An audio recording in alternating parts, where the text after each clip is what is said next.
Alors aujourd'hui, nous sommes le dimanche 11 janvier 2026, nous sommes d'accord. Et c'est un jour très particulier, c'est une période très particulière, bien évidemment, puisqu'il y a eu la période de l'Avent, donc le 1er décembre, donc qui s'est terminé par la Nativité, qui s'est continuée le dimanche précédent par l'Épiphanie, qui était la présentation de Jésus au monde. Et aujourd'hui, c'est une journée qui est particulièrement importante pour les chrétiens, parce que c'est ce qu'on appelle la théophanie, et c'est la célébration en fait du baptême de Jésus, quand il a été immergé dans les eaux du Jourdain, par justement Saint Jean, qu'on appelait après pour cela Saint Jean-Baptiste, par opposition à Saint Jean l'Évangéliste, et qui sont des personnages différents de la tradition judéo-chrétienne. Alors la théophanie, le baptême de Jésus, qu'est-ce que c'est? Pour les êtres incarnés, le baptême chrétien, ça consiste tout simplement à laver la souillure consécutive à la faute originelle, qui serait donc une sorte de karma collectif universel. Je ne vais pas insister là-dessus sur cette définition, parce que ça échappe un petit peu à l'approche bouddhiste qui ne reconnaît pas juste, qui reconnaît bien évidemment le karma, mais c'est un petit peu plus délicat par rapport à cette notion de faute originelle, qui est en fait une révélation de la nature divine de chaque être humain, ce qui ne plaisait pas non pas à Dieu si on le considère comme selon l'approche chrétienne, mais tout simplement aux certains religieux, une certaine époque où la religion chrétienne avait dérapé pour devenir, et malheureusement elle est encore dans certains cas, mais de moins en moins heureusement, plus un instrument de pouvoir temporel que de spiritualité au niveau plus vaste. Euh, pour Jésus, bien évidemment, le baptême, c'était pas du tout la même chose, puisqu'il est, il est d'essence divine, et donc par définition vierge de toute souillure. Quand Jésus donc fut baptisé par Jean dans les eaux du Jourdain, il s'agissait tout simplement d'une révélation, comme pour l'Épiphanie, quand Jésus fut présenté au monde. Et cette révélation, donc par le baptême, c'était la révélation de sa nature divine, propre, personnelle, mais qui est commune à tous les êtres sensibles et qui est donc divine. C'est ce qu'on appelle la bouddhéité, c'est ce que les gnostiques appelaient le Christ intérieur. Et bien évidemment, tout ça nous ramène à la naissance du Christ, telle qu'elle est représentée à la basilique de Vézelay, dont je vous parle régulièrement, c'est-à-dire le Christ en d'ordre, le Christ qui a connu une naissance humaine comme n'importe et plus que comme n'importe quel mammifère, j'élargis au-delà de l'humanité, bien évidemment, puisqu'on parle de tous les êtres sensibles, et ce qui fait qu'effectivement, que quand on évoque ces épisodes bibliques, que ce soit celui de la naissance, de la nativité, plus exactement, de l'épiphanie, donc la présentation au monde par les rois, et l'intervention des rois mages, bien évidemment, et de la théophanie, donc qui est célébrée aujourd'hui. C'est particulièrement adapté à ce dont on parle depuis quelques semaines et dont on va parler une bonne partie de cette année qui se présente devant nous qui concerne donc tout ce qui touche au traumatisme de la naissance, à la naissance proprement dite, en tant que manifestation de l'incarnation, du passage du droit aux courbes, je dirais, et du passage effectivement du nirvana au samsara pour un épisode de transition et d'apprentissage. Nous ne sommes pas des êtres humains vivant des expériences spirituelles, mais des êtres spirituels vivant des expériences humaines. La divinité du Christ est la divinité de chaque être sensible, de chacune et de chacun d'entre nous. Alors aujourd'hui, comme je viens de vous le dire, on va travailler sur des choses importantes qui nous concernent tous en tant qu'êtres incarnés. Je dirais d'une part notre place dans le monde et d'autre part notre mission dans le monde, notre arrivée dans le monde, ce que les bouddhistes ont appelé le choc de l'incarnation, et ce que les psychiatres, psychologues, psychanalystes et neuroscientifiques appellent maintenant le traumatisme de la naissance. On va en parler longuement parce qu'il y a plein de choses à en dire.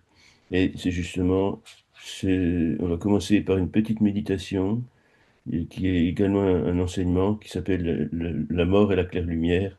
Comment traverser la mort pour reconnaître dans la lumière claire, la claire lumière, Rigpa, la pleine conscience éveillée, qui peut se dire également traverser la mort pour renaître à la lumière claire, à Rigpa, la pleine conscience éveillée. C'est-à-dire la bouddhéité, la conscience de la bouddhéité. Alors, comme je vous l'ai déjà dit, et comme je vous le répéterai encore plusieurs fois au cours de cette année, parce que c'est quelque chose qui est très important, qui est l'essence fondamentale de toute chose, qu'est-ce que la vie en fait? C'est la réponse qui nous est donnée. Ça passe bien évidemment par la naissance. tous les êtres sensibles, quels qu'ils soient, passent par cette naissance, par cette maturation au sein, au sein maternel, particulièrement pour les mammifères, donc et pour les êtres les plus évolués de la création.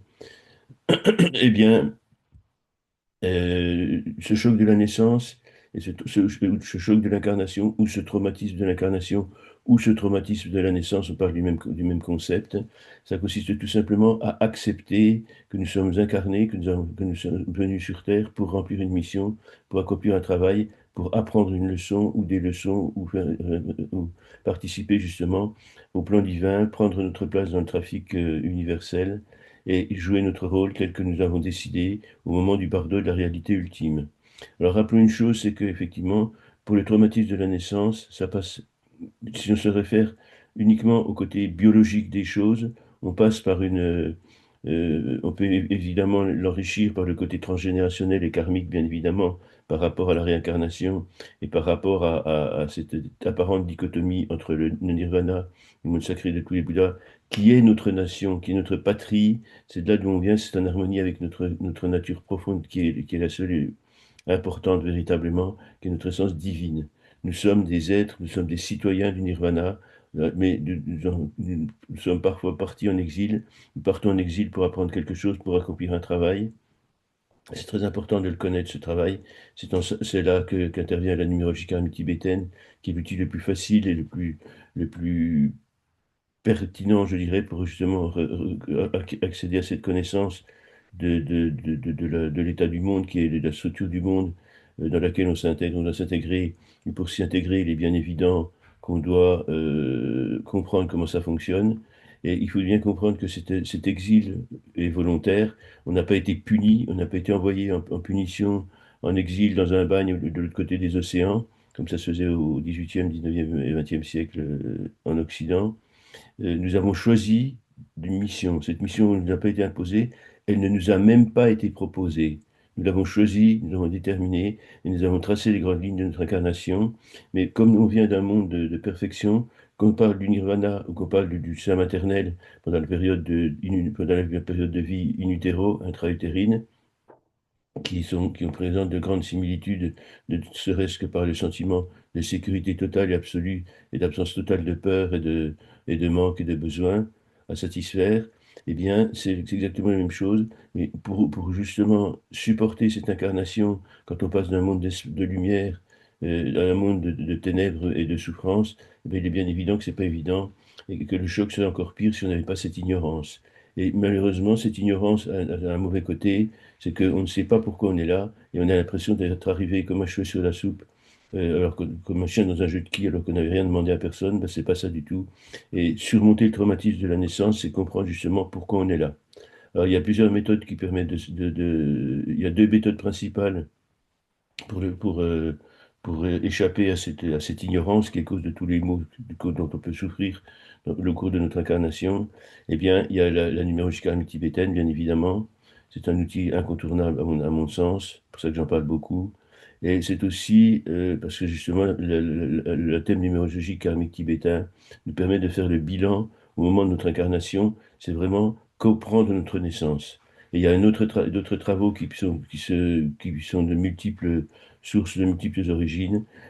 C'est bien évidemment les techniques spirituelles du bouddhisme, d'autres religions, d'autres philosophies, d'autres sagesses, mais également aussi des pratiques plus modernes liées à la psychiatrie, à la psychanalyse, à la psychologie et aux neurosciences. Et dans tous les cas, pour justement supporter ce traumatisme de la naissance et pas le supporter, mais l'intégrer dans notre processus, dans notre cursus d'évolution spirituelle, parce que c'est quelque chose c'est pas une faute, c'est pas une erreur, c'est pas une punition, c'est pas un karma non plus.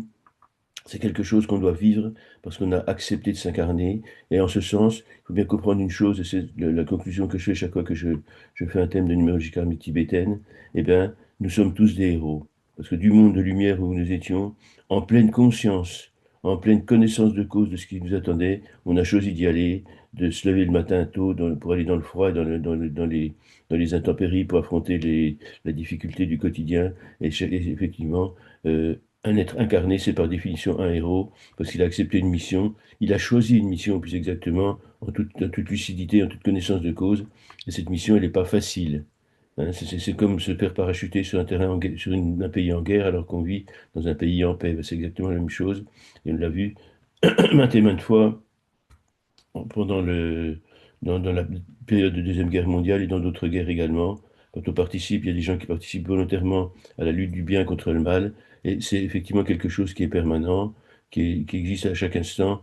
Et si on s'incarne justement, si on prend la peine de sauter en parachute et d'entrer de plein pied dans le monde de l'incarnation, c'est justement pour aider à faire en sorte que ça aille toujours vers le mieux, c'est s'intégrer au plan divin, c'est prendre sa place dans le trafic, c'est vraiment participer aux choses les plus belles qui soient, qui sont effectivement d'aider les autres. Parce que la clé fondamentale de toute vie, de toute existence, la justification de toute existence, c'est l'altruisme, donc s'occuper des autres dans des conditions dont on a déjà parlé, dans l'harmonie, réaliser l'harmonie entre soi et les autres, c'est réussir à émulsionner l'eau et l'huile, tout simplement, parce qu'effectivement, on peut, euh, si on a les autres d'un côté, soit de l'autre, si on n'arrive pas à les réunir en harmonie, donc comme disait je ne sais plus qui, les mains jointes, c'est justement unir le monde d'en haut, le monde d'en bas, mais aussi unir les autres et unir les soi, réaliser l'harmonie qui est le but de toute vie.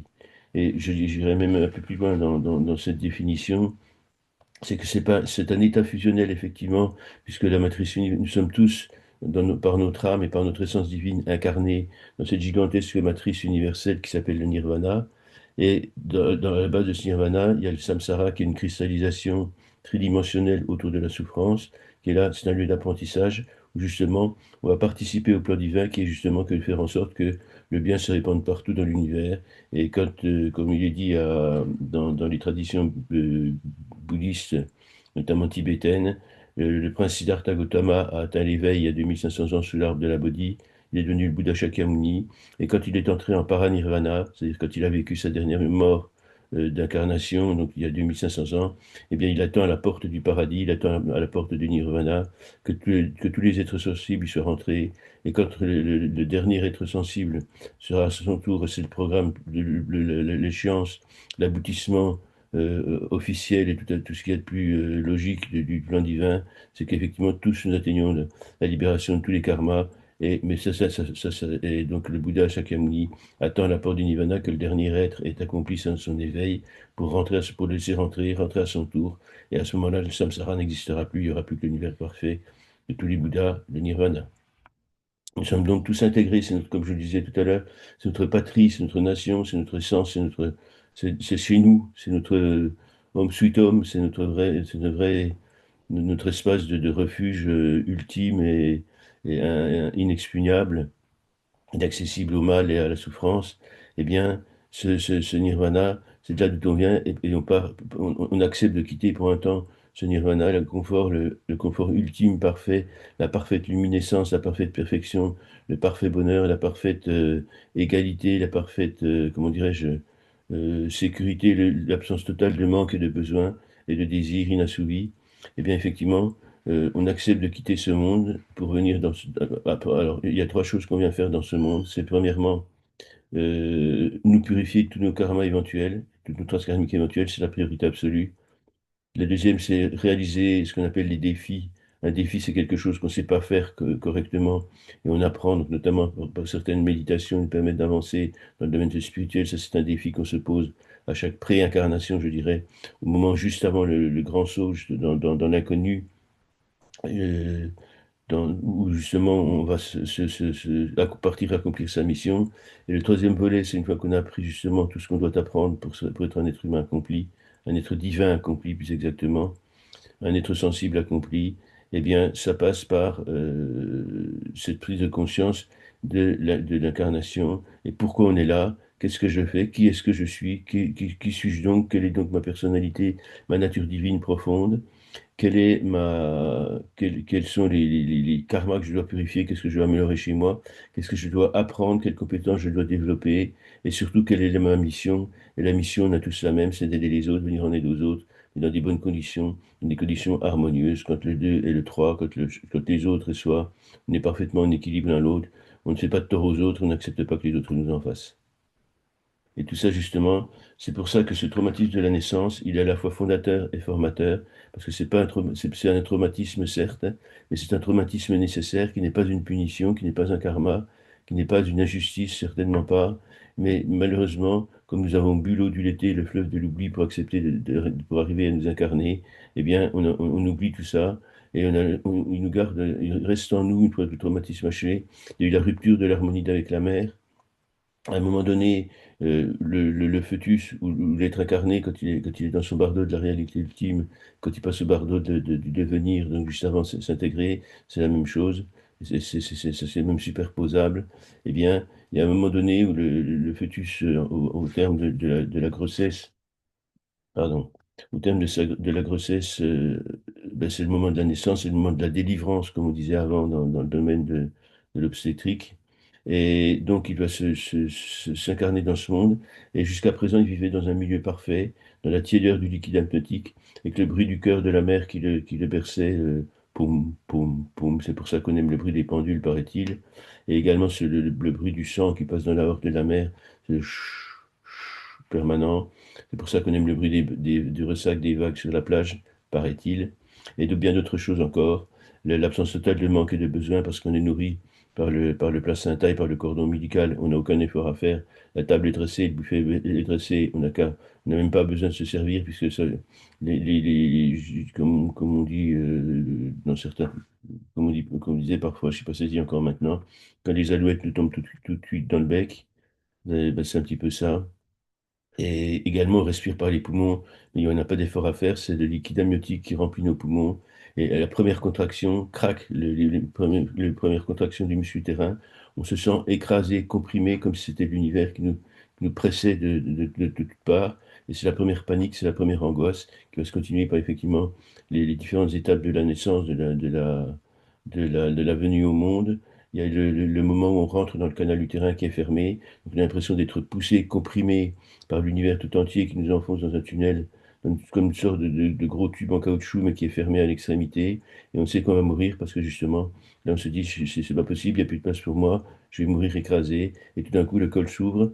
Pour un bref moment de félicité, j'ai gagné, je suis vivant, je suis le plus fort du monde. Ce qu'on appelle la victoire du combat des chefs. Mais ça n'a qu'un temps parce qu'on arrive dans un univers froid. Il n'y a plus de liquide amniotique, nos poumons se sont vidés. Et c'est la première goulée d'air. Et là, on a les poumons qui brûlent parce qu'on se noie dans l'air, parce qu'on n'a pas l'habitude. On a l'habitude de respirer par le liquide amniotique. On a également la rupture du cordon ombilical. Donc après, déjà, on se dit, mais qu'est-ce qui se passe? Je suis plus au centre du monde. Je dois me battre pour survivre. Je dois me battre pour respirer. Je dois me battre pour me nourrir. C'est l'effort, le premier réflexe de succion au niveau de la tétée ou du sein de la mère ou du biberon, quelles que soient les circonstances, c'est la même chose. Donc, quelque part, on a perdu notre sécurité. Et comme disait James Redfield dans La prophétie des Andes, cette insécurité, elle est omniprésente en nous. Comme disait les neuroscientifiques par rapport au circuit de la dopamine, j'en ai déjà parlé, j'y reviendrai éventuellement ultérieurement. Eh bien, toute cette nouveauté, la rupture du contact avec la mer, la perte des bruits, la perte des odeurs, tout ça, c'est très important. Et ça, c'est un traumatisme qui crée une insécurité. Cette insécurité, elle va nous entraîner jusqu'à la fin de notre vie et elle va justifier toutes nos erreurs, tous nos abus de pouvoir, toutes nos manipulations, on passe notre temps à essayer de nous rassurer de cette peur panique qu'on a vécue au moment de la naissance, qu'on a vécue au départ comme une mort programmée est inattendu.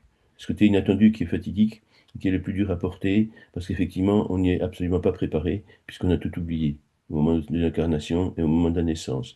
Et justement, ce qui est important à comprendre, et que ce soit pour les bouddhistes, il y a 2500 ans, pour les psychiatres, psychologues, psychanalystes du début du siècle et de nos jours, et pour les neuroscientifiques depuis une quarantaine d'années, et bien justement, ce traumatisme de la naissance, on doit justement le décoder, le comprendre, et pour le comprendre, ça veut dire que si on ne le comprend pas, on reste toute notre vie coincé, étiré, écartelé entre d'une part le désir de retourner dans le sein maternel, ce qui est évidemment bien impossible, même symboliquement, et de vivre de ses propres ailes, d'accepter de sortir du nid, mais en prenant son envol personnel. Et écartelé entre ces deux tendances, effectivement, ben, il n'y a pas de place pour le bonheur, pour nous. Malheureusement, c'est juste des satisfactions ponctuelles, des prises de dopamine ponctuelles, et la véracité profonde du sens de la vie nous échappe complètement. Et donc cette solution, outre la NKT, qui est déjà un outil très important, qui malheureusement n'est pas assez répandu, ce qu'on appelle le rebirth en anglo-saxon, c'est-à-dire la renaissance.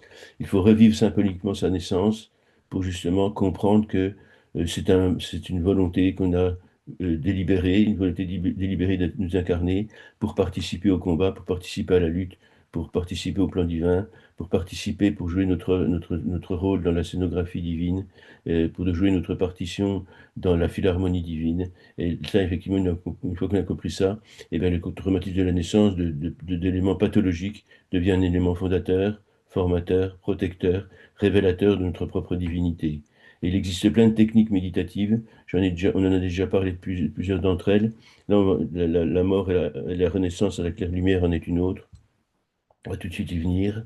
Et c'est ce qui va justement nous permettre d'accomplir notre mission sacrée, qui est le troisième volet après la compréhension des karmas et de leur purification, après l'accomplissement l'apprentissage de nos challenges, de l'utilisation du mode d'emploi des outils dont on est doté pour justement accomplir notre mission. Notre mission, nous avons tous la même mission. Cette mission, c'est d'aider les autres, d'atteindre l'éveil en cette vie avec ce corps si possible, grâce aux pratiques du Vajrayana et aux pratiques du volumineuse de l'éveil que j'enseigne, que j'essaie de transmettre. Eh bien, on peut arriver donc à atteindre l'éveil en cette vie avec ce corps, dans le but ultime d'aider tous les êtres sensibles à échapper à la souffrance. Jamais personne dans le passé n'a atteint l'éveil sans se préoccuper des autres, sans être imprégné d'altruisme, de la signification de l'altruisme, l'amour inconditionnel, la compassion infinie, la joie empathique, l'équanimité impartiale, et donc compassion et vacuité. Et personne dans le futur n'atteindra, ou à notre époque, n'atteindra l'éveil, et sans justement passer par cette étape d'aider aux autres. Je veux aider les autres, mais d'abord, je m'aide moi-même, parce que tant que je ne me suis pas aidé moi-même, tant que je n'ai pas atteint l'éveil, je ne peux pas faire grand-chose. Mais je le fais quand même, et c'est ça qui est important. Nous sommes tous des héros. Donc là, je vais vous parler de cette pratique de rebirthing, de revivre son état de naissance pour justement le sublimer d'un événement traumatisant et pathologique, en faire un événement formateur et fondateur et révélateur de notre divinité. Donc cette pratique, elle peut suffire à elle-même. Elle est très simple. Certaines pratiques sont un petit peu plus difficiles que d'autres. Celle-ci, elle est très simple et on peut l'utiliser donc tout simplement comme ça pour revivre pour essayer de comprendre pourquoi on est là. Il ne suffit pas de le comprendre pourquoi on est là. Il faut aussi l'intégrer et l'accepter. Et ça, il y a une petite nuance, et c'est justement ces techniques de rebirthing, de rebirthing, de renaissance qui sont importantes, parce qu'elles vont justement nous aider à cette révélation, à accepter cette révélation. On peut l'utiliser également dans des retraites collectives, dans un but thérapeutique aussi, pour justement aider les gens à surmonter beaucoup de problèmes, parce qu'il y a un effet thérapeutique, évidemment, quand on revit son traumatisme de la naissance, les choses se mettent en place, les pièces du puzzle se mettent en place toutes seules, et ça veut dire qu'il y a beaucoup de souffrances qui sont des manifestations. N'oublions pas que les mots du corps sont les mots de l'âme, sont des messages qui nous sont envoyés, justement par le passage, par ce traumatisme de la naissance qui est mal compris. Donc on a des messages qui nous sont envoyés pour justement qu'on arrive à comprendre et à intégrer et à réaliser nos vies tout simplement, à vivre nos vies comme des choses que l'on a choisies, pas comme des choses que l'on subit, très important. Il faut bien comprendre que nous ne sommes pas le jouet d'éléments externes à nous qui nous manipulent à leur gré. Nous devons comprendre, intégrer qu'effectivement, nous sommes l'auteur et le scénariste de notre vie, nous en sommes également l'acteur principal.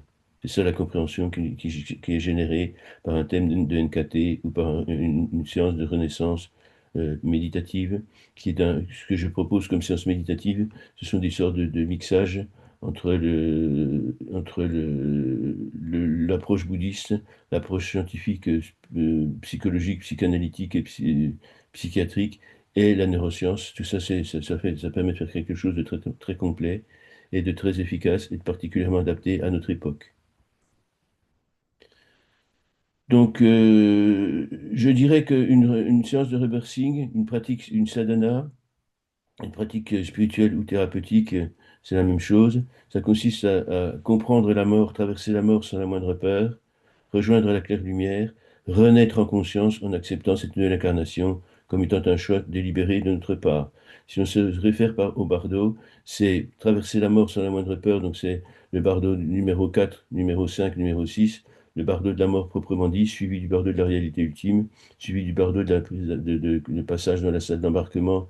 Donc on attend, pendant le sixième bardo, on attend tranquillement, paisiblement que les conditions sur Terre soient prêtes pour notre arrivée programmée. Et là, effectivement, c'est accepter que traverser la mort, donc c'est sans la moindre peur, c'est ce qui se passe dans le cinquième bardo, la réalité ultime. Rejoindre la claire lumière, c'est ça aussi. Et après, on est prêt justement à renaître en conscience en acceptant cette nouvelle incarnation comme étant un choix délibéré, volontairement accepté, mais même pas seulement accepté, programmé de notre part, avec l'aide de nos guides spirituels, bien évidemment. Alors, je vous invite à vivre cette expérience. Bon, c'est une pratique d'introduction, hein. Je dirais certaines pratiques peuvent être un petit peu bouleversantes, en ce sens où on va remixer des choses qui sont enquistées en nous depuis ces fameux squelettes dans le placard dont parlait, je crois que c'est Freud qui parlait de ça. Ces choses ces cailloux qu'on a dans la chaussure, ces épines dans différentes parties du corps qui nous gênent, auxquelles on s'habitue petit à petit. Mais il faut s'en débarrasser parce que justement, un caillou dans la chaussure, ça nous empêche d'avancer correctement sur le chemin qui mène vers l'éveil. Donc libérons-nous de tout ça et on va commencer par une pratique qui est simple et paisible, je dirais. Elles le sont toutes, mais certaines sont peut-être plus bouleversantes justement parce qu'elles vont plus rapidement au cœur du problème. Donc là, c'est une méthode progressive que je vous invite à pratiquer régulièrement et qu'on pourrait pratiquer régulièrement ensemble, si vous êtes d'accord, bien évidemment. Donc nous allons connaître une première phase d'apaisement parce que l'élément terre va se transformer en élément eau. Nous allons nous installer dans une position confortable, en position du lotus, si notre corps nous le permet, ou simplement assis, dans une posture stable, la colonne vertébrale droite, sans tension, sans contracture, mais sans non plus d'avachissement, simplement et naturellement tonique. Nous respirons maintenant calmement, paisiblement, plusieurs inspirations, nous mettons en état de décontraction, de libération du mental. Respirons.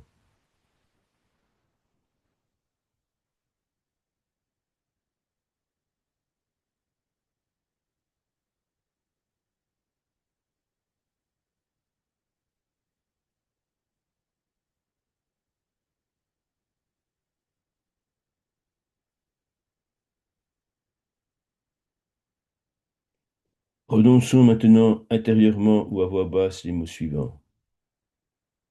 La solidité, la raideur, la contrainte se dissolvent. Je laisse la lourdeur se défaire d'elle-même, je descends et m'intègre dans la douceur. Laissons en nous s'installer paisiblement la sensation que notre corps devient fluidité.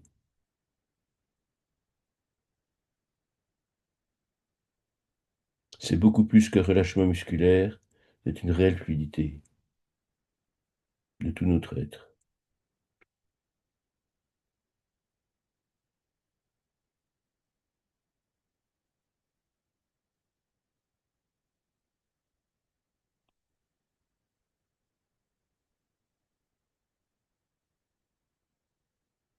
Nous allons maintenant commencer à vivre la phase de la dissolution sensorielle, quand l'élément eau se transforme en élément feu. Prononçons maintenant intérieurement ou à voix basse les mots suivants.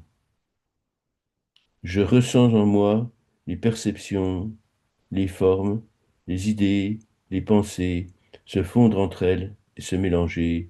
Le monde extérieur se dissout dans la vision intérieure.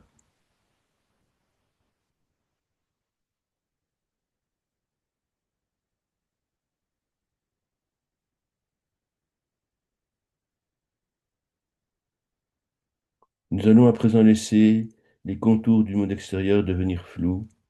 Laissons-les perdre de leur netteté et de leur densité comme si le monde devenait manifestation onirique de notre pensée, de nos rêves.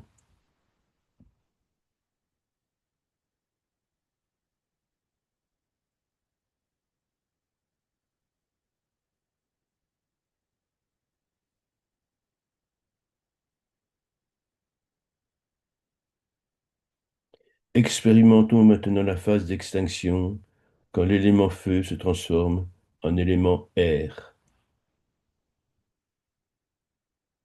Prononçons maintenant intérieurement ou à voix basse les mots suivants.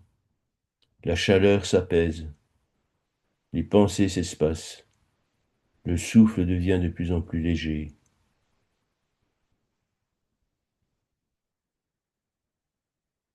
En nous s'installe doucement la sensation que nous nous rapprochons d'un point de bascule, d'un point d'inflexion, d'un point de rupture, sans peur, sans angoisse, paisiblement. Il va se passer quelque chose de positif.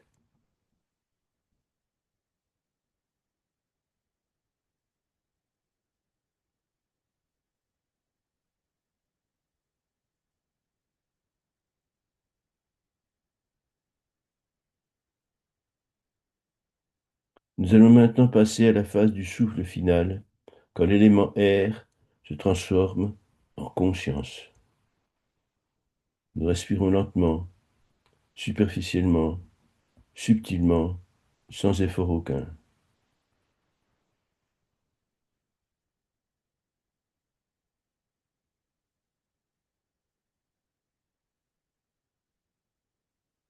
Nous allons maintenant prononcer les mots suivants, intérieurement ou à voix basse.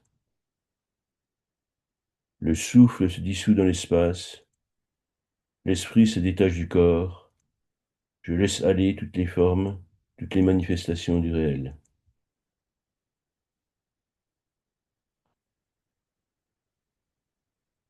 La sensation d'expansion s'ouvre.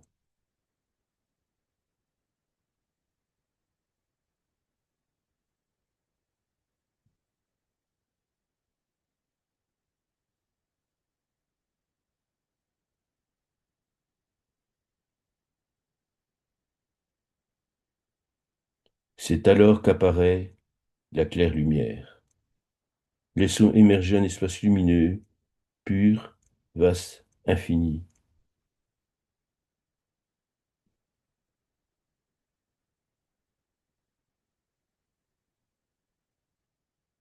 Voici la lumière claire, voici la claire lumière, mon essence avant toute forme, rien n'est séparé, rien n'est à craindre, je suis cette lumière clarté, cette lumineuse clarté primordiale.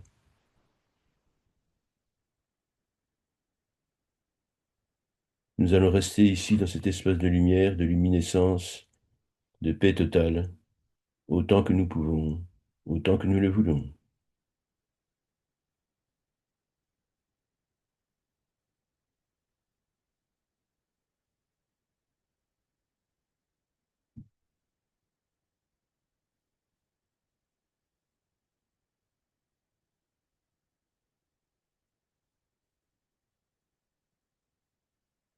Vivons maintenant en pleine conscience la phase des apparitions, les visions, les formes, les émotions, les pensées.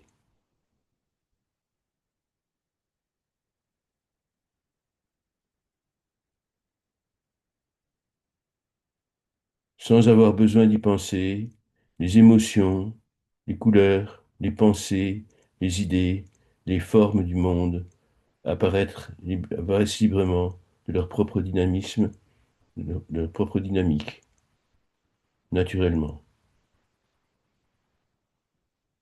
Prononçons intérieurement ou à voix basse les mots suivants. Tout ce qui apparaît est mon esprit. Je reconnais la lumière en chaque forme, en chaque vision, en chaque apparition, en chaque émotion. Je deviens celui qui voit, non celui qui apparaît.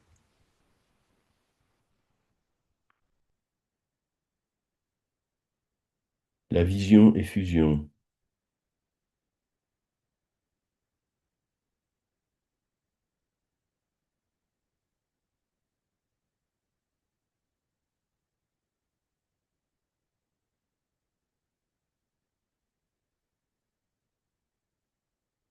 Notre souffle se régule de lui-même, de la douceur, la paix et la sérénité.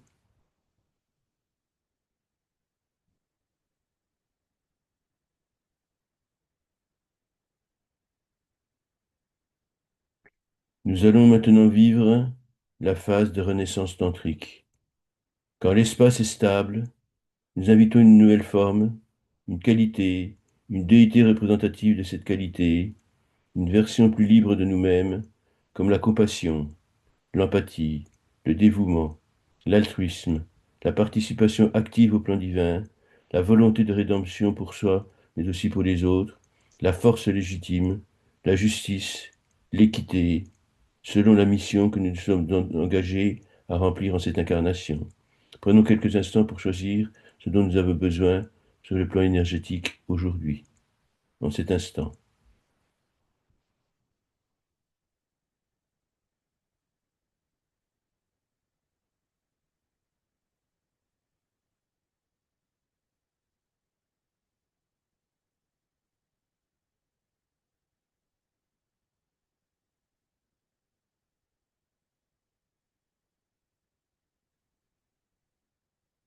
Nous pouvons soit choisir individuellement un choix personnel, soit prendre par exemple comme représentation de support de méditation la compassion. Nous avons le libre choix.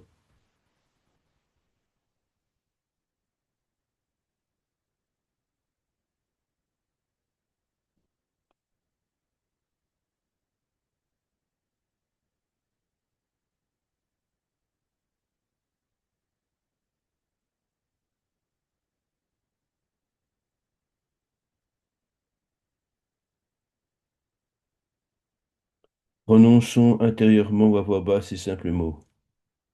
Je choisis ma naissance, je prends une forme consciente, je deviens lumière en action, conformément à la légitimité de le karmique et à la légitimité du divin plan.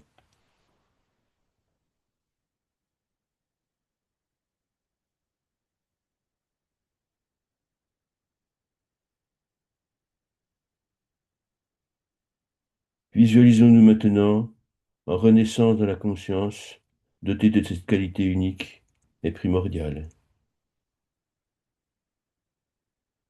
Nous sommes tous des héros.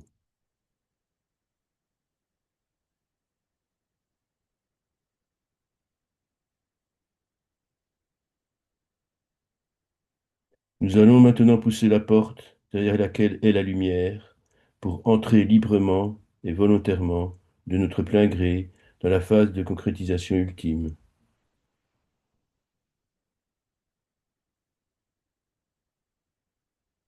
Apposons notre saut personnel sur le chemin qui nous attend.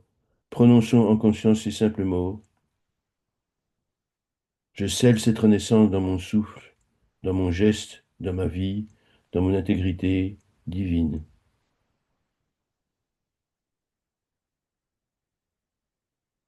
Prenons le temps de prendre 3 grandes respirations profondes pour nous ancrer dans le réel.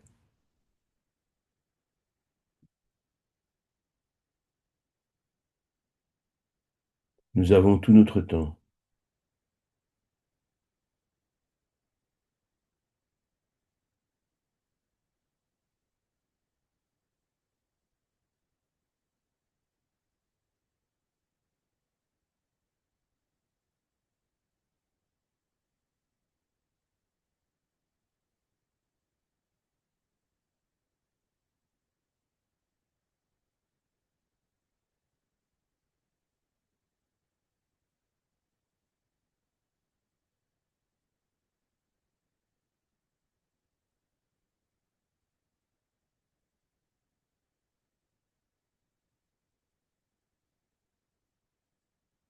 Nous entrons maintenant dans notre vie, qui n'est pas une simple vie, c'est une vie magnifique, c'est un destin.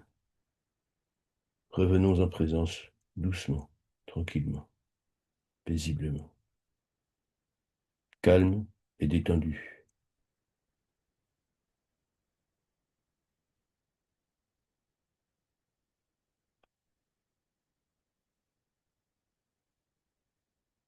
Alors, vous l'avez compris, cette renaissance ne concerne pas que la naissance proprement dite, depuis la conception en passant par la gestation et par la vie in utero et par la venue au monde. Elle concerne effectivement le passage depuis la fin de notre vie précédente, où on va rentrer dans différents épisodes d'expansion de conscience qu'on appelle les bardos 4, le bardo de la mort proprement dit, pardon, le bardo 5 de la réalité ultime et le bardo 6 de la phase d'embarquement, où on attend justement d'aller en route vers de nouvelles aventures, si on peut dire, de façon un peu triviale, mais c'est exactement ça. Mais c'est effectivement, la naissance, ça consiste à la lumière, la claire lumière, la rikpa, notre pleine conscience éveillée, elle va se densifier petit à petit, et c'est comme si on a filé un vêtement un peu trop étroit, avec de la laine qui gratte et qui gêne aux entournures, ben c'est exactement ça, c'est le ressenti. Et on arrive dans un monde d'incarnation, de concrétisation. C'est ce qu'on vient de faire ensemble en méditant. Et cette méditation, elle est très efficace parce que justement, elle mérite d'être faite plusieurs fois jusqu'à ce qu'effectivement, on ait réussi à accomplir cette prise de conscience qu'effectivement, nous sommes acteurs, auteurs, acteurs, scénaristes de nos vies et nous sommes l'acteur principal. C'est ça qui est important. Et là, le traumatisme du choc de l'incarnation, le traumatisme de la naissance ne sont plus des éléments perturbateurs pathologiques avec des conséquences pathologiques. Ce sont des éléments, c'est le moteur qui nous pousse en avant, c'est ce qui nous fait vivre une vie d'être accompli, en route vers la bouddhéité, la conscience de la bouddhéité plus exactement.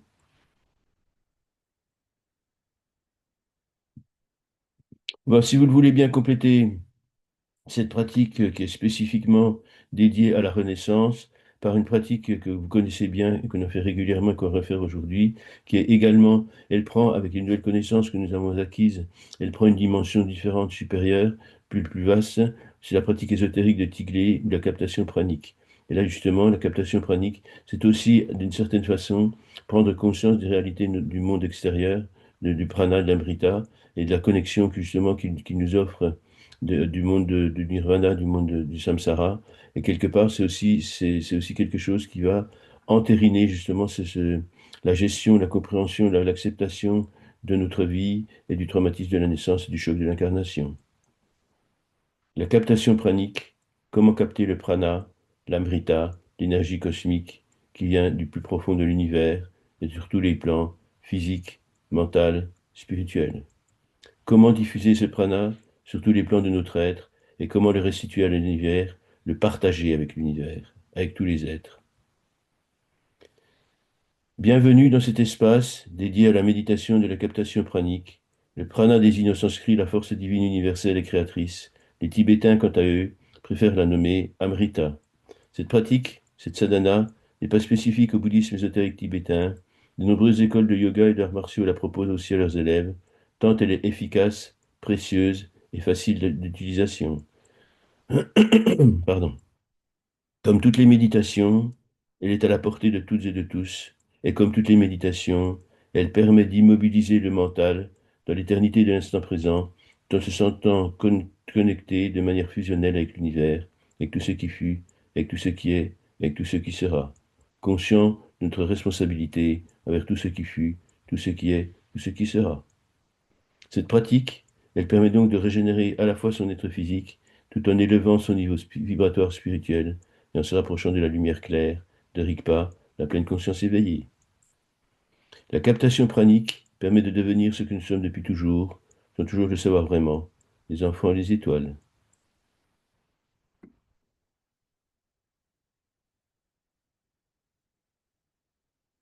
Fermons les yeux afin de ne pas être distraits de notre pratique méditative. Nous allons pas relâcher toutes les tensions, à commencer par celle du corps. Assis, le dos bien droit mais sans contracture, nous laissons tomber les épaules, les mains posées sur les cuisses, ou sur la table devant nous, ou sur les accoudoirs de notre fauteuil. Pour relâcher maintenant les tensions de notre esprit, nous allons prendre plusieurs inspirations profondes, suivies de grandes expirations profondes. Une grande inspiration profonde, suivie d'une courte rétention du souffle, puis une lente et profonde expiration, au cours de laquelle nous visualisons que toutes les préoccupations du moment sont évacuées, façon cohérence cardiaque. Première respiration.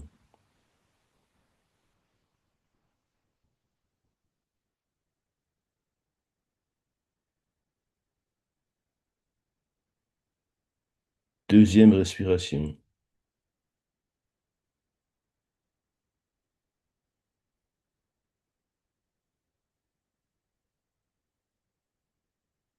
Troisième respiration.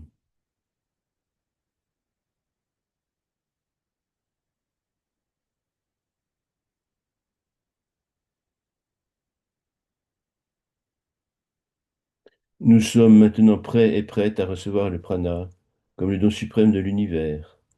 Je dirige maintenant ma conscience à l'intérieur de ma tête, à l'arrière de mon encéphale, deux travers de doigts sur la surface de mon crâne, à la verticale d'un point, formé par le carrefour entre les articulations unissant les pariétaux droit et gauche, et l'os occipital.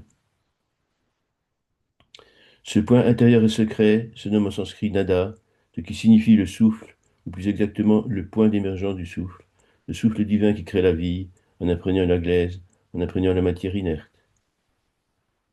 En nada, ma conscience attentive voit apparaître une lumière aussi ténue qu'une pointe d'épingle, comme la promesse d'une étoile, naissant au cœur de ma tête.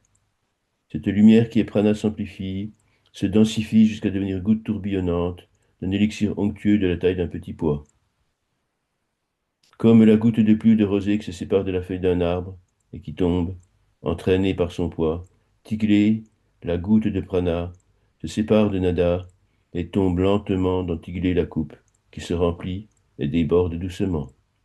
Tu oins d'huile ma tête et ma coupe déborde.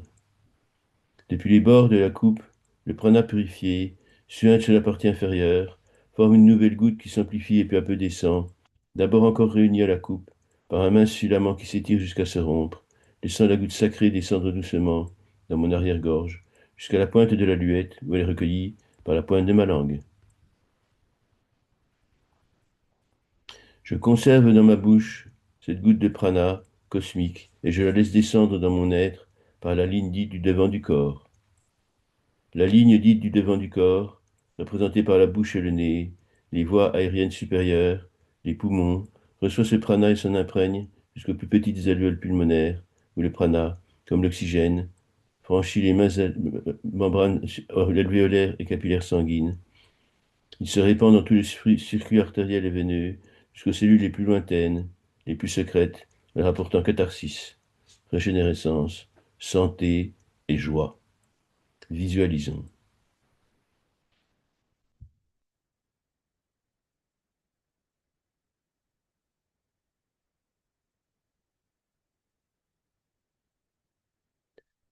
Revenu en Ada, ma conscience attentive voit à nouveau apparaître une lumière, aussi ténue qu'une pointe d'épingle, comme la promesse d'une étoile naissant au cœur de ma tête.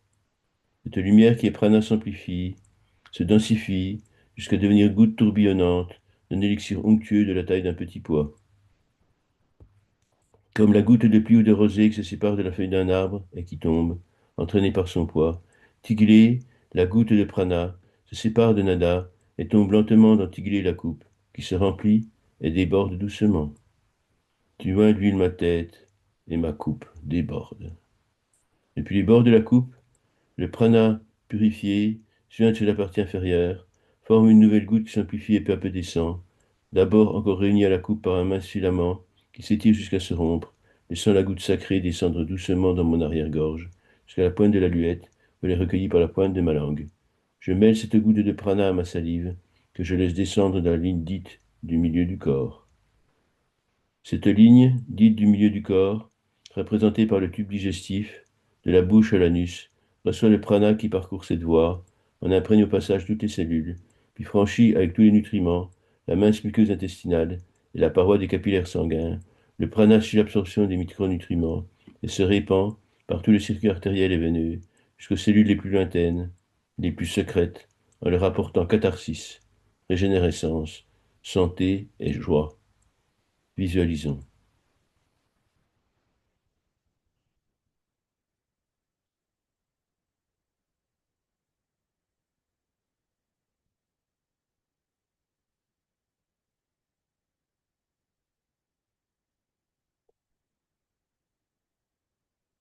Revenu à nouveau en Ada, pour la troisième et dernière fois, ma conscience attentive voit apparaître une lumière aussi ténue qu'une pointe d'épingle, comme la promesse d'une étoile, naissant au cœur de ma tête.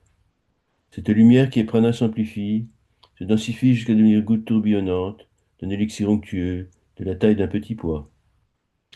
Comme la goutte de pluie ou de rosée qui se sépare de la feuille d'un arbre et qui tombe, entraînée par son poids, Tiglé, la goutte de prana, se sépare de Nada et tombe lentement dans Tiglé la coupe, qui se remplit et déborde doucement. Tu oins d'huile ma tête et ma coupe déborde. Depuis les bords de la coupe, le prana purifié suinte sur la partie inférieure, forme une nouvelle goutte qui s'amplifie et peu à peu descend, d'abord encore réunie à la coupe par un mince filament qui s'étire jusqu'à se rompre, laissant la goutte sacrée descendre doucement dans mon arrière-gorge, jusqu'à la pointe de la luette où elle est recueillie par la pointe de ma langue. Je laisse cette goutte de prana imprégner toute ma tête, je la concentre dans ma boîte crânienne, où elle imprègne mes structures nerveuses, je la laisse suivre toute la ligne, dite, de l'arrière du corps. La ligne de l'arrière du corps, représentée par le rachis, de l'occiput au coccyx, et surtout par les structures neurologiques, cerveau, cervelet, tous les neurones, toutes les cellules qui forment mon cerveau, mon encéphale, bulbe rachidien, moelle épinière, et toutes ses ramifications, reçoit cette goutte de prana qui suit l'influx nerveux et le trajet des nerfs, qui émerge au niveau de chaque espace intervertébral, jusqu'à imprégner tous les organes innervés et toutes les cellules, jusqu'aux plus lointaines, les plus secrètes, en leur apportant catharsis, régénérescence, santé et joie. Visualisons.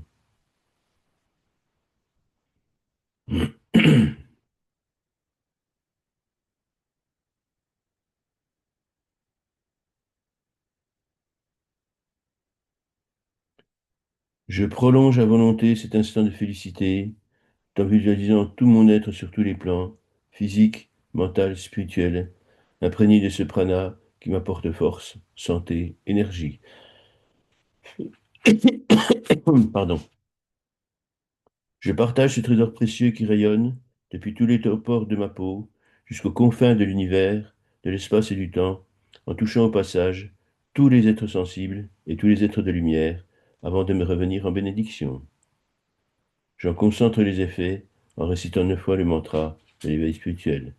Aum Mani Padme Hum, Aum Mani Padme Hum, Aum Mani Padme Hum, Aum Mani Padme Hum, Aum Mani Padme Hum, Aum Mani Padme Hum, Aum Mani Padme Hum, Aum Mani Padme Hum, Aum Mani Padme Hum.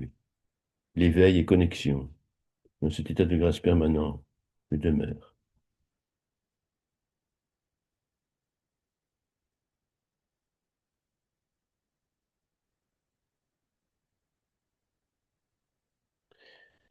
Atteindre l'éveil en cette vie, avec ce corps, dans le but ultime d'aider tous les êtres sensibles à échapper à la souffrance. L'enseignement que je transmets repose sur deux volets principaux, un diptyque qui s'articule parfaitement bien, qui justement concerne notre éveil spirituel personnel, notre cheminement vers la lumière, mais deuxièmement, le deuxième volet concerne la volonté d'aider les autres, donc s'aider soi-même avant d'aider les autres, pour pouvoir aider les autres, atteindre l'éveil en cette vie avec ce corps, mais dans le but ultime d'aider tous les êtres sensibles à échapper à la souffrance. Tout ce qui concerne la captation pranique, la, le rebirthing, la renaissance tantrique et spirituelle de notre naissance pour mieux intégrer, pour mieux comprendre notre travail, notre mission sacrée, qui est justement d'aider les autres, eh bien, ça fait partie de ce travail que l'on fait avec les méditations dont on vient de parler à l'instant, donc qu'on vient de réaliser à l'instant. Le deuxième volet qui consiste justement à aider les autres repose sur des pratiques qu'on a déjà vues depuis longtemps, on avait commencé par cela. Je pense notamment à la pratique de Chenrezig, de Tara verte, de Tara blanche, à la pratique de Padmasambhava, du Bouddha de médecine, Sanghya et toutes ces pratiques dont justement concernent l'aide qu'on peut faire apporter aux autres. Et parmi celles-ci, il y en a une qui est particulièrement importante, c'est celle qui a été établie par rapport aux enseignements, ce qu'on appelle les termas, les trésors cachés de Padmasambhava, Guru Rinpoche, le précieux maître né du lotus. Et ce Padmasambhava nous a laissé de multiples enseignements, dont le précieux mantra de Maître Vajra, destiné à protéger l'humanité contre tous les maux qui allaient la frapper dans le futur, qui est notre présent maintenant. Ces temps de désolation annoncée, de violence, d'ensauvagement, de corruption, d'iniquité, de perte de spiritualité sont arrivés malheureusement comme prévu. Les maîtres du bouddhisme ésotérique tibétain, dans le Vajrayana et dans le Dzogchen, on abordera le Dzogchen très rapidement dans le courant de l'année, enseignent ce mantra salvateur qui, s'il est récité en conscience par ceux qui en ont reçu l'initiation, fera reculer le chaos pour laisser place au lendemain qui chante. Nous pouvons agir sur le monde, nous agissons d'abord dans un premier temps sur nous pour acquérir les compétences. On ne devient pas chirurgien sans apprendre d'abord l'anatomie et les pathologies à traiter, et après on peut passer à l'action. Donc, ces enseignements de base qui sont le reversing, les thèmes de NKT et autres, nous ont permis justement d'appréhender les enseignements pratiques que l'on peut faire maintenant dans le but vraiment d'aider le monde, et il en a besoin. Et effectivement, nous avons ce pouvoir. Nous devons développer en nous la conviction que ce pouvoir existe. Nous devons avoir tout simplement la foi. On peut agir dans la foi et dans la conscience, et dans la pleine conscience de ce que nous sommes en train de faire. Et nous n'oublions jamais qu'en accomplissant la pratique du Bouddha de Padmasambhava, pardon, qu'elle est là pour protéger le monde contre ses prédateurs naturels et humains. C'est une mission que nous devons accepter et nous sommes là pour ça. Nous allons faire une version courte parce que le temps passe très vite et il y aurait tellement de choses à faire que les journées n'ont pas assez de 24 heures. Mais on va s'en contenter, on n'a pas le choix. Aum Hung Benza Guru Pema Hung. Aum Hung Benza Guru Pema Hung. Aum Hung Benza Guru Pema Hung.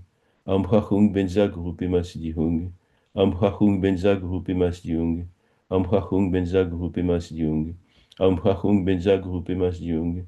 Aum Hung Benza Guru Pema Hung. Aum Hung Benza Guru Pema Hung.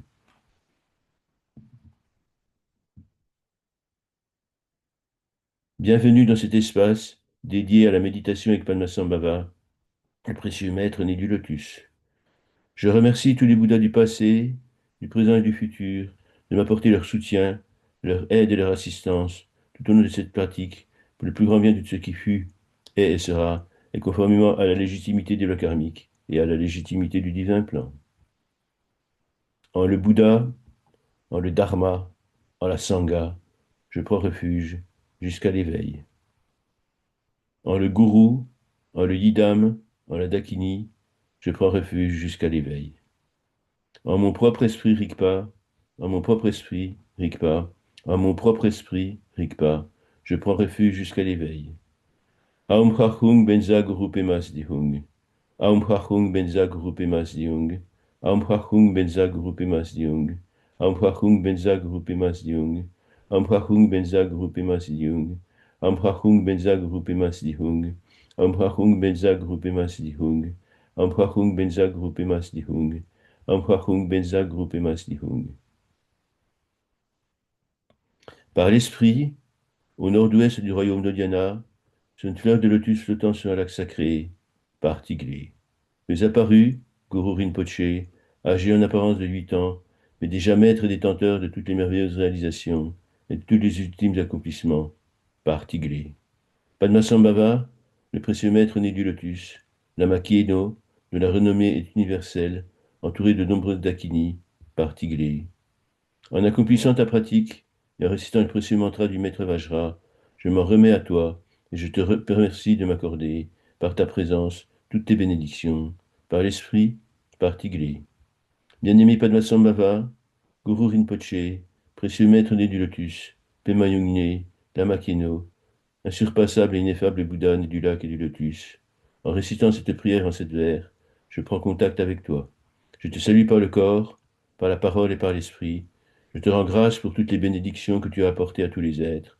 Je te remercie pour tous les trésors cachés que tu nous as offerts, en particulier le précieux mantra de Maître Vajra. Je te remercie de m'accompagner dans sa récitation quotidienne. Je te remercie de me donner l'autorisation et le pouvoir de le transmettre. Je te remercie de me donner l'autorisation et le pouvoir d'en expliquer les infinis mérites et les suprêmes bénédictions qu'il génère par sa pratique quotidienne ou pour le moins régulière, s'il est pour moi légitime de le transmettre et de l'expliquer. Je te remercie d'étendre tes bénédictions sur moi-même et sur toutes celles et sur tous ceux qui le réciteront, avec moi ou sans moi. Aum Hachung Benza Guru Pemas Dihung.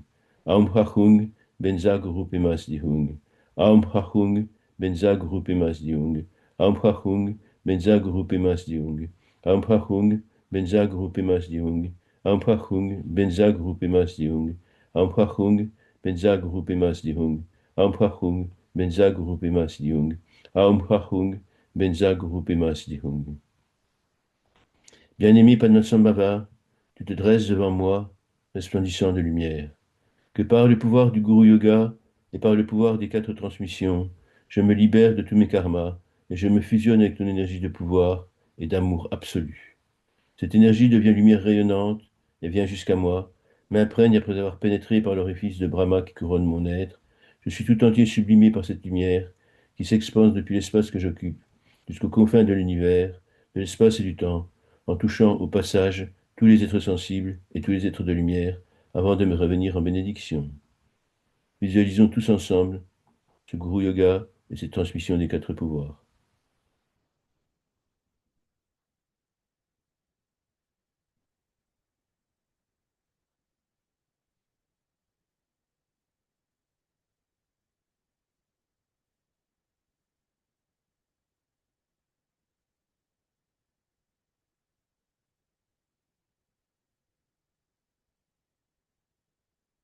Je suis en communication fusionnelle avec l'univers.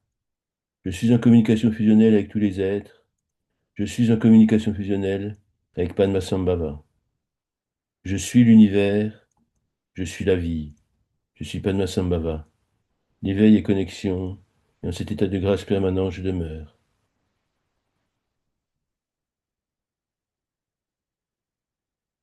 Aum Hachung Benzag Rupemas Dihung. Aum Hachung Benzag Rupemas Dihung. Aum Hachung Benzag Rupemas Dihung. Aum Hachung Benzag Rupemas Dihung. Aum Hachung Benzag Rupemas Dihung. Aum Hachung Benzag Rupemas Dihung. Aum Hachung Benzag Rupemas Dihung. Aum Hachung Benzag Rupemas Dihung. Bien-aimé Padmasambhava, précieux maître né du lotus, que par le pouvoir suprême de ton précieux mantra, celles et ceux qui le récitent en conscience et dans un but altruiste connaissent les conditions indispensables, une pratique harmonieuse et une vie paisible, que sur elles et sur eux s'étendent tes bénédictions, et qu'ils connaissent la santé, la longévité, l'abondance, l'harmonie, l'acuité mentale, intelligence et mémoire, la compréhension de la bodhicitta, la voix du cœur, pour le plus grand bien de ce qui fut, est et sera, et conformément à la légitimité des lois karmiques et à la légitimité du divin plan. Aum Hachung Benza Guru Pemas Diung. Aum Hachung Benza Guru Pemas Diung. Aum Hachung Benza Guru Pemas Diung. Aum Hachung Benza Guru Pemas Diung. Aum Hachung Benza Guru Pemas Diung. Aum Hachung Benza Guru Pemas Diung. Aum Hachung Benza Guru Pemas Diung. Aum Hachung Benza Guru Pemas Diung. Aum Hachung Benza Guru Pemas Diung. Bien-aimé Padmasambhava, précieux maître né du lotus, ainsi que tu nous l'as annoncé il y a plus de 1000 ans, notre monde, en perdant la spiritualité, a sombré dans la nuit. Toutes ses richesses ont été spoliées par une poignée d'êtres en proie à la soif de pouvoir et de possession. Le culte absurde de la croissance et du profit suscite partout la destruction, l'empoisonnement, la violence et le désespoir, le fanatisme idéologique, pour parvenir à leur fin et à leur logique de toujours plus voler et spéculer. Les possédants illégitimes n'hésitent pas à orchestrer la peur, à instrumentaliser la division et l'appel à la délation. La corruption règne, la misère la plus sordide côtoie le luxe le plus ostentatoire. Aujourd'hui, la science est détournée sans vergogne de son véritable but, qui est d'aider tous les êtres à vivre mieux. Elle est toujours au service du mensonge, de la propagande, de la pensée unique, de la manipulation, de la dictature. Aum Hachung Benza Guru Pemas Diung. Aum Hachung Benza Guru Pemas Diung. Aum Hachung Benza Guru Pemas Diung. Aum Hachung Benza Guru Pemas Diung. Aum Hachung Benza Guru Pemas Diung. Aum Hachung Benza Guru Pemas Diung. Aum Hachung Benza Guru Pemas Diung. Aum Hachung Benza Guru Pemas Diung. Aum Hachung Benza Guru Pemas Diung. Aum Hachung Benza Guru Pemas Diung. Bien-aimé Padmasambhava, précieux maître né du lotus, ainsi que tu nous l'as annoncé il y a plus de 1000 ans, le trésor précieux que nous a offert et pour lequel nous te rendons grâce infinie, le précieux mantra de Maître Vajra, s'il est récité en conscience par des êtres inspirés et sincères, restaurera dans le monde l'amour, la justice, la compassion, l'empathie, l'harmonie entre toutes les formes de vie. Bien-aimé Padmasambhava, précieux maître né du lotus, que par le pouvoir suprême de ton précieux mantra, que par le pouvoir suprême de l'intention altruiste de tous les êtres, qui ont eu la chance de rencontrer tes enseignements et d'en faire leur quotidien ou leur pratique régulière pour le moins, la lumière du Dharma dissolve tous les complots ourdis par les esprits enfermés dans l'orgueil, dans la jalousie, dans l'attachement, dans la colère, dans l'ignorance. Que la lumière du Dharma nous éclaire toutes et tous, et nous fasse renoncer à nos actes criminels. Que la lumière du Dharma éclaire enfin un monde en paix, un monde prospère, un monde de justice et de beauté, un monde où règne amour inconditionnel, compassion infinie, joie empathique, équanimité impartiale. Pour le plus grand bien de ce qui fut, est et sera, et conformément à la légitimité des lois karmiques et à la légitimité du divin plan. Aum Prachung, Benza Guru Pema Siddhung. Aum Prachung, Benza Guru Pema Siddhung. Aum Prachung, Benza Guru Pema Siddhung. Aum Prachung, Benza Guru Pema Siddhung. Aum Prachung, Benza Guru Pema Siddhung. Aum Prachung, Benza Guru Pema Siddhung. Aum Prachung, Benza Guru Pema Siddhung. Aum Prachung, Benza Guru Pema Siddhung. Aum Prachung, Benza Guru Pema Siddhung. Bien-aimé Padmasambhava, précieux maître né du lotus, que par le pouvoir suprême de ton précieux mantra, nous puissions, dans la paix et dans la sérénité, accomplir la tâche qui nous incombe en cette vie. Nous puissions, par la pratique du Dharma, atteindre l'éveil en cette vie, avec ce corps, dans le but ultime d'aider tous les êtres sensibles à échapper à la souffrance. Nous puissions nous aussi participer à répandre sur le monde l'ineffable lumière du Dharma. Pour le plus grand bien de ce qui fut, est et sera, et conformément à la légitimité de la karmique et à la légitimité du divin plan. Aum Prachung, Benza Guru Pema Siddhung. Aum Prachung, Benza Guru Pema Siddhung. Aum Prachung, Benza Guru Pema Siddhung. Aum Prachung, Benza Guru Pema Siddhung. Aum Prachung, Benza Guru Pema Siddhung. Aum Prachung, Benza Guru Pema Siddhung. Aum Prachung, Benza Guru Pema Siddhung. Aum Prachung, Benza Guru Pema Siddhung. Aum Prachung, Benza Guru Pema Siddhung. Bien-aimé Padmasambhava, Monsieur Maître des Lotus, que par son pouvoir suprême le précieux mantra étende tes bénédictions sur notre terre sacrée, sur tous les êtres sensibles qu'elle abrite, sur tous les êtres de lumière qu'elle abrite, sur tous les membres de la Sangha, sur Rinpoché, sur tous les Rinpoché, sur tous les maîtres spirituels de toutes les justes confessions, sur l'univers tout entier, sur le confin de l'univers, de l'espace et du temps, sur tous les êtres sensibles qui l'abritent, sur tous les êtres de lumière qui l'abritent, pour le plus grand bien de ce qui fut, est et sera, et conformément à la légitimité de la karmique et à la légitimité du divin plan. Aum Prachung, Benza Guru Pema Siddhung. Aum Prachung, Benza Guru Pema Siddhung. Aum Prachung, Benza Guru Pema Siddhung. Aum Prachung, Benza Guru Pema Siddhung. Aum Prachung, Benza Guru Pema Siddhung. Aum Prachung, Benza Guru Pema Siddhung. Aum Prachung, Benza Guru Pema Siddhung. Aum Prachung, Benza Guru Pema Siddhung. Aum Prachung, Benza Guru Pema Siddhung.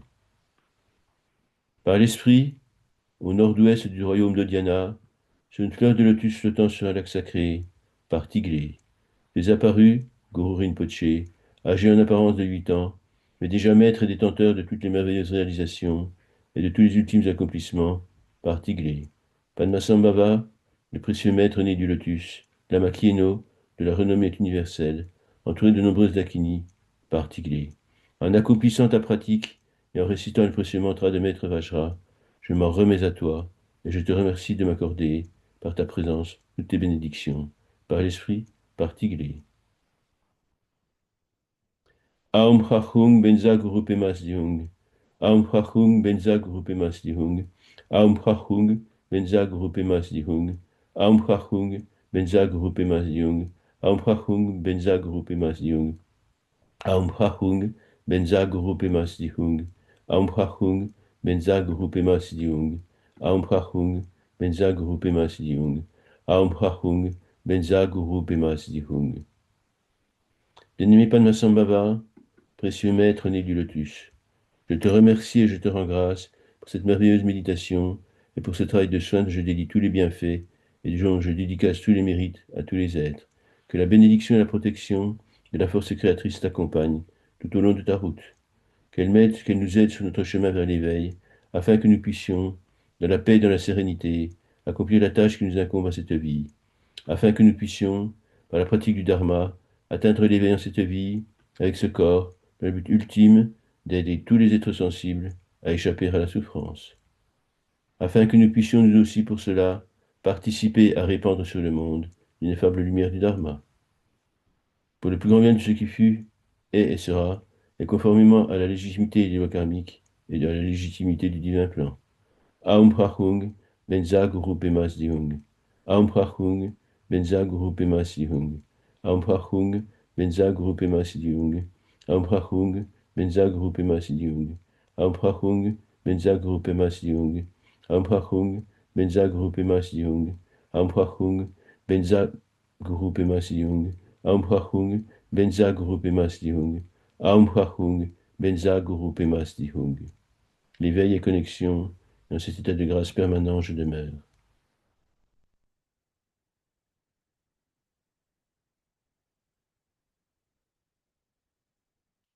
Nous pouvons profiter de cette énergie qui circule entre nous pour faire profiter toute la planète. Visualisons la Terre devant nous, suspendue dans l'espace comme une boule de lumière bleue, et nous la prenons entre nos mains et nous la laissons s'imprégner de cette énergie de protection, de guérison, de purification, comme une aura protectrice. Aum Prachung, Benza Guru Pemas Diung. Aum Prachung, Benza Guru Pemas Diung. Aum Prachung, Benza Guru Pemas Diung. Aum Prachung, Benza Guru Pemas Diung. Aum Prachung, Benza Guru Pemas Diung. Aum Prachung, Benza Guru Pemas Diung. Aum Prachung, Benza Guru Pemas Diung. Aum Prachung, Benza Guru Pemas Diung. Aum Prachung, Benza Guru Pemas Diung. Éveil et connexion dans cet état de grâce permanent. Je demeure.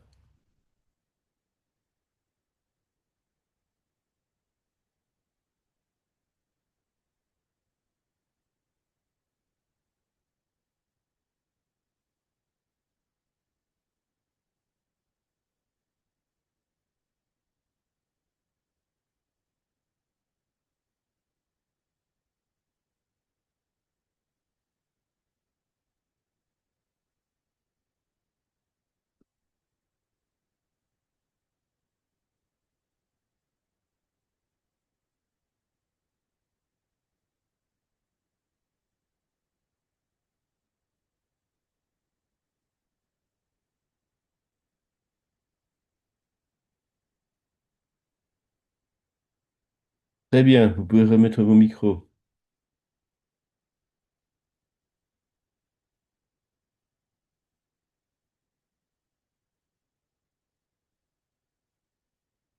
Tout va bien? Oui, bonjour Christophe. Bonjour. Merci beaucoup. Bonjour tout le monde. C'est vrai qu'on a commencé un petit peu sur les chapeaux de roue et j'ai pas eu le temps de dire bonjour à tout le monde. Et C'était souhaiter la bonne année à tout le monde. Et comme je le disais au début, pour ceux qui étaient les premiers qui étaient là, 2026 c'est une année en un. Et c'est pas c'est juste une année qui commence, c'est tout un cycle qui commence. Un cycle cosmique et un cycle collectif. Donc il faut bien en Du profiter coup, j'écoute. de tous les possibles. Est-ce que vous avez des questions? non, c'est Anne. Je voulais juste te dire que qu'on vient de faire a été un très très beau moment. Ça m'a fait le plus grand bien. Bah, Et tant mieux. voilà. Donc oui, c'est un cycle qui commence bien, je l'espère. On a beaucoup de travail à faire cette année. J'espère que on restera une sangha soudée. Faut savoir, il y a beaucoup de gens qui ne peuvent pas participer directement, mais bon, les méditations sont en replay. On a accès libre pour tout le monde. Et on a jusqu'à une 150, on a mis une fois 200 personnes qui ont vu les replays. Donc c'est bien parce que les messages commencent à se répandre un peu plus quantitativement. Et c'est très important parce que justement, nous avons une responsabilité, comme je me plais à le répéter euh, régulièrement. À partir du moment où on prend conscience de que nous ne sommes pas des êtres, de simples êtres incarnés, une poignée de matière en fermentation sur une boule perdue dans l'univers, à partir du moment où on prend conscience que nous sommes des sens divines, nous avons la responsabilité de venir en aide aux autres, à ceux qui sont peut-être un peu plus en arrière, hein, en retard par rapport à nous sur le chemin de l'évolution. C'est très important. N'oublions pas que toute religion, c'est l'altruisme d'abord, l'aide aux autres. Mais ça demande une certaine discernement, un certain discernement et une certaine, je dirais, c'est pas forcément très facile de participer à aider les autres, parce qu'il y a un grand problème qui se pose, c'est comment aider les autres sans leur imposer quoi que ce soit. On peut tenter, c'est comme ce qu'on appelle le syndrome du thérapeute. On veut les thérapeutes ont souvent tendance à vouloir soigner les gens malgré eux, sous prétexte qu'ils disposent de connaissances que tout le monde n'a pas. Et ça, c'est complètement contre-productif et c'est même complètement nocif. On aide les gens que s'ils veulent bien et qu'on les aide. On peut leur proposer ou attendre qu'ils nous demandent. On va pas. J'ai connu des gens, notamment dans le monde du Reiki, qui font des soins à tout va, des gens qui ne savent même pas qu'on leur fait des soins. C'est pas bien. L'harmonie entre les autres et soi est importante. C'est le but de toute vie. Et réussir à établir ça, c'est la base justement de toutes les religions. Ça devrait être la base de toutes les religions. Mais toutes les religions ont en elles profondément ancré cette volonté d'aide aux autres, d'altruisme, de sacerdoce, bien évidemment. Mais il y a malheureusement beaucoup de religions, je dirais même toutes les religions, qui ont connu des dérives de pouvoir étatique. Et même le bouddhisme n'en est pas exempt. Il y a des dérives parfois où des gens vont utiliser les principes fondamentaux des religions, de l'amour inconditionnel, de la joie empathique et de tout ça pour exercer un pouvoir dominateur et ça, c'est pas bien. Mais ce que tu es en train de raconter, ça me fait furieusement penser au christianisme, Dieu qui est sur la croix pour acheter tous nos péchés. Quelque part, on lui a rien demandé. Oui, mais ça, c'est une image, c'est un symbole. La ouais, crucifixion, c'est mais un symbole. c'est la première idée qui me vient en tête quand je t'écoute. On lui a Euh, rien demandé. Enfin, et du coup, pour la première fois, ça me choque. Parce qu'au final, dans le christianisme, au travers de tes yeux, je le vois différemment. Et je comprends certaines choses que jusque-là, je ne comprenais pas dans le christianisme et qui me font effectivement aller vers le bouddhisme parce que je ne suis pas d'accord avec ce qui se passe dans le christianisme. Alors, Euh, je suis d'accord avec toi. Maintenant, il faut faire la part des choses entre justement l'enseignement spirituel, l'enseignement spirituel. Oui, moi, j'ai un message de mon, mon- mon ordinateur ne chargeait pas, on a failli être coupé. Non, c'est bon. Entre l'enseignement spirituel, ce que j'appelle les enseignements premiers du Christ, et ce qui en a été fait, il faut savoir que le christianisme, tel qu'on le connaît maintenant, avec toutes les schismes et évolutions qu'il y a eu, que ce soit les religions réformées, de par Luther, Calvin, etc., les anabaptistes et toutes les branches qui sont issues du même tronc, qui est le tronc justement des enseignements chrétiens, je préfère dire christique, parce que si on s'interroge, si on se penche sur les enseignements du Christ, on se rend compte qu'ils sont très proches des enseignements du Bouddha. Il y a plein de similitudes, et ouais, c'est pas autre chose. Mais après, faut savoir, je parlais de dérive étatique. Effectivement, il y a 1700 ans très exactement, 1701 ans maintenant, en 325 après Jésus-Christ, il y a un concile qui s'est réuni à Nicée, près de Constantinople, mm, connu pour le Concile de Nicée, qui a créé la religion chrétienne de toutes pièces. Et notamment, il y a eu plein de choses il avait dit ça. qui ont Ben, été, alors, tu prends un pot de dessin. altérées, Je cachées. te donne On a déjà occulté, par fini. exemple, Marie-Madeleine, le rôle de Marie-Madeleine. On l'a ouais, complètement occulté. Parce que justement, l'intention était d'instiller la peur, parce que la peur permet de dominer les Ouais, gens. ouais. La peur de l'enfer, la peur de la non-obéissance, ça permet d'avoir un peuple soumis. Oui, Et là, voilà. effectivement, je te rejoins complètement en disant que il y a plein de dérives. Voilà, Après, il merci. y a des choses qui sont énormes, comme effectivement la pédophilie dont on parle Hein? de plus en plus, mais qui ne touche pas que le christianisme, malheureusement. Il y a aussi l'époque de l'Inquisition, l'époque où ce qui s'est passé même au début du 19e siècle et du 20e siècle. dans les pensionnats, dans les pensionnats de jeunes filles, de jeunes garçons notamment, avec justement tous les abus sexuels qui ont pu avoir lieu et d'autres abus, effectivement. Donc il faut garder, il faut pas, faut avoir, faire preuve de discernement et c'est pas facile. Et c'est valable également pour le bouddhisme, hein. Il y a certains Ouais, tout- bouddhistes, notamment dans le Theravada, où c'est vraiment quelque chose de très autoritaire, certains moines se permettent n'importe quoi sous prétexte qu'ils sont des moines et qu'ils ont prononcé des vœux monastiques. Donc, il faut bien faire la part des choses. Et si on prend l'enseignement premier du Christ, tel qu'il a été véhiculé notamment par les Esséniens, on se rend compte qu'il y a vraiment une belle démarche, mais qui a été utilisée. La religion représente un pouvoir tellement phénoménal, tellement puissant, qu'il est facile pour des êtres qui sont perdus loin des lois divines, de l'éthique divine et spirituelle, d'en profiter. C'est tellement facile que. Mais bon, c'est pas pour ça qu'il faut se laisser faire. D'accord. Discernement, discernement, et pas prendre tout à la lettre. Il faut savoir En que tout cas, par exemple, les évangiles, les plus anciens textes d'origine au dehors des manuscrits de Qumran, c'est des textes qui datent de plus de 400 ans, qui ont été traduits de l'araméen en grec, du grec en latin, du latin en différentes langues, etc., avec chaque fois des altérations. Et même ouais, c'est le travail journalistique qui a été fait pour les évangiles par notamment les quatre apôtres Matthieu et Marc, Luc et Jean, euh, ceux qu'on a sélectionnés et traficotés. Déjà, quand ce travail journalistique, quand il concerne des événements qui se passent à notre époque, quasiment sous nos yeux, on ne peut pas être sûr de l'objectivité et de l'honnêteté de certains journalistes. Là, quand il y a en plus 400 ans de recul, ça augmente encore la difficulté à accorder une crédibilité aveugle à ce qui a été écrit il y a 400, il y a 400 ans après les événements.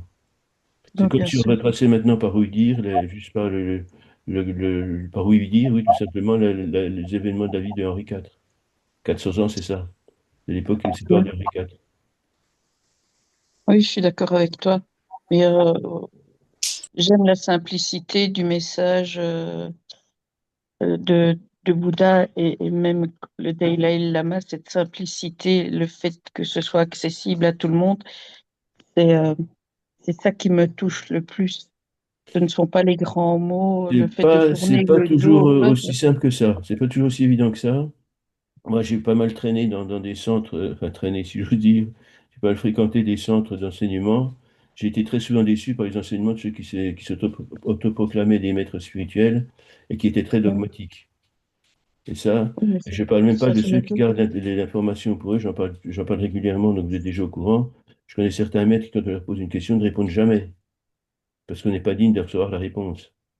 Ces gens-là, ils sont bouddhistes, hein. Enfin, ils se disent bouddhistes, mais ils n'ont pas compris vraiment l'esprit.